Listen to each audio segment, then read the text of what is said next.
વાણિજ્ય ભાજપ નગરપાલિકામાં ભડકો હારી નગરપાલિકા તંત્રના વિકાસના કામોને લઈ ભાજપ કોર્પોરેટરોનો વિરોધ। વિકાસના કામો કરો, ગટરના કામો કરો, સફાઈના કામો કરો, 11 કોર્પોરેટરો પાલિકા કચેરી પહોંચી સૂત્રોચ્ચાર કરી નોંધાવ્યો વિરોધ।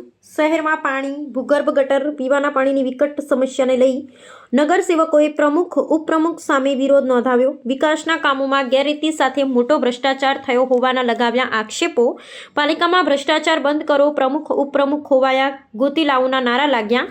ભાજપના નગરસેવકોએ 1 મહિના પહેલા પ્રદેશ ભાજપને રજૂઆત કરી છતાં પરિણામ ન મળ્યું। 5 માંથી કોર્પોરેટર છું।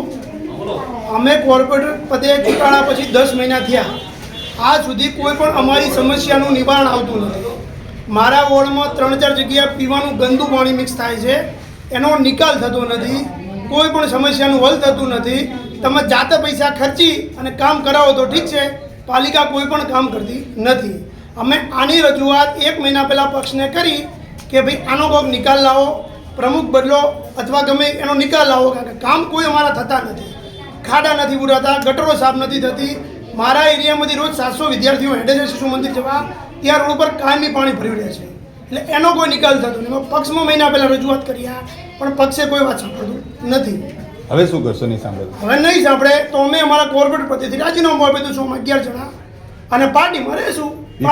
વિકાસના કામો નથી થતા, શું ભ્રષ્ટાચાર થાય છે? ભ્રષ્ટાચાર થાય। અમે જે કામો મૂકેલા હતા યુડીપી ગ્રાન્ટમાં 88માં, એ અમારા કામો ટોટલ કાઢી નાખવામાં આવ્યા। એની જગ્યાએ ટોટલ સ્ટ્રોંગ વોટરની લાઈનો મૂકવામાં આવી, જેની કોઈ હારીજમાં જરૂરિયાત અમુક એરિયામાં છે, બાકી નથી। જરૂરિયાત સાથે પીવાના પાણીની લાઈનોની છે, એ રાખી નથી, રસ્તા નથી રાખ્યા, એટલે ખૂબ તકલીફ છે। કોણ કરે છે ભ્રષ્ટાચાર? ભ્રષ્ટાચાર તો હવે જે પાલિકામાં શાસન કરે ભ્રષ્ટાચાર કરે છે। અમે તો અમારી તો કોઈ વાત સાંભળતા નથી। કોના વિરુદ્ધમાં આપણે સૂત્રોચ્ચાર કરે? પ્રમુખ અને ઉપપ્રમુખના વિરુદ્ધમાં અમે આજે 11 જણા ભેગા થઈને સૂત્રોચ્ચાર કરવા, અને પ્રમુખ તો હાજર રહેતા નથી, મહેસાણા રહે છે, મીટિંગથી મીટિંગ આવે છે। Okay, done. મારું નામ આરતી મહેતા છે અને વોર્ડ નંબર 2 માંથી હું ચૂંટાઈ છું। જ્યારથી ચૂંટાઈ છું ત્યારથી લોકોની સમસ્યામાં એક પણ સમાધાન નથી કરી શકી। જે મેં પર્સનલી કર્યો તો બરોબર છે, બાકી પ્રમુખ સાહેબ જોડે આવીને કહીએ કંઈ બી તો એ હાજર જ ના હોય, એટલે પછી સાંભળવાનો પ્રશ્ન જ ના રહે।